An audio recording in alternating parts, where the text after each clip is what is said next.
Mayo ng buhay kan madukayan ang mag-live-in partner sa saindang harong sa Purok 2 Barangay Lakag Daraga, Albay. Alas 7:50 nin aga kasuudma.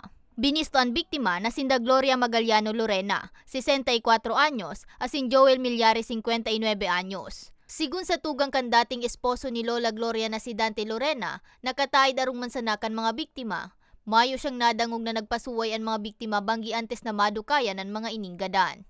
Mayo man da siyang nabaretaan na may problema ang magpartner. Wala akong nalalaman na problema talaga nitong. Maganda rin ang pagsasama niyan eh. Minsan nagpupunta sila sa yung Mr. and Mrs. Ang 15 anyos na makuapo ni Lola Gloria ang nakadiskubre sa mga bangkay kan biktima. Istorya niya, nagpasiring siya sa arong ni Lola Gloria para kuta magkarigos asin magkuha ning bado pang simba. Huli tamayo da sa iyang nagsisimbag makalisa nagkapirang beses niyang pagtuktok sa pintuan, suminirip na siya sa bintana at dangan digdi na nadiskubre ang sinapo kan mga biktima. May halong galit rin naman pong sa damdamin ko po kasi iba yung way po ng pagkawala po niya eh. Parang hindi ko po deserve na ganun po yung nangyari sa nanay ko po. Ang kanguda naman na akin ni Lola Gloria na si Risa, napapaibinasa na sa sinapo kan sa iyang ina. Sabi niya, tutoy siya sa pag-ibanan kan mga biktima. Alagad sa kaloyan inako na sa nadaanin daan relasyon kan duwa. Hulitan naging marayman sa inda si Tatay Joel. Istorya niya, antes an insidente, hapon kan parehong aldaw kan magpasiring siya sa harong kan sa iyang ina.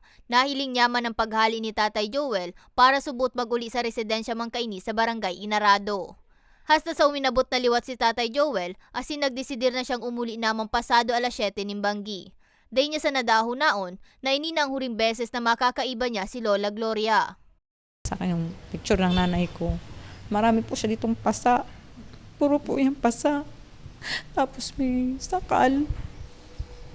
Tapos yung dito, yung may marks din na ng kamay. Tapos yung tenga po ng nanay ko, may hati po dyan, may hiwa. Tapos yung dito niya sa may batok, may tama din po. Lang po sana kung nangyari sa mama kong pagkamatay niya. Sakit o madali lang yung tanggapin. Pero ganun, pinagtiwala ko sa kanya yung mama ko, ganun ginawa niya. Iniwan ko silang dalawa doon. Kung alam ko mangyayari yun, kinuha ko sana yung mama ko doon sa bahay niya. Sigung kay Police Lieutenant Colonel Edmundo Cerillo Jr., Hepe Candaraga Municipal Police Station, base sa saindang investigasyon, habutugutan ni Tatay Joel si Lola Gloria na makibayle na posibleng naging ugat kan insidente. Mayo man kaya na nahiling na force entry as in exit sa harong kan mga biktima.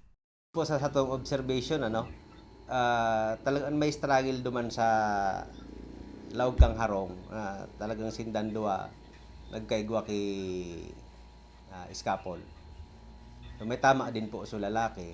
Then initially may sa tuyang soko may nahiling na ligature mark sa liog, and then para may pasa sa kuwan. Day naman pigpasirarong pa kang pamilya sa otopsiya ang bangkay kan mga biktima. Nakuaman sa pinangyarihan ang sundang na ginamit. May iwasan, no? May mga nangyayari talagang ganon sa mga magkarelasyon, mag-asawa. Nagkakaroon ng pag-aaway. Wala naman sigurong exempted yan kahit nga ako meron din. Kaya lang, kailangan nating i-handle ng maayos yung mga hindi pagkakaunawaan. Siguro, mas lawakan natin yung isip natin kung may hindi pagkakaintindihan, lalo sa ating mga mahal sa buhay. Para sa mga baretang tatak Bicol, May Arango.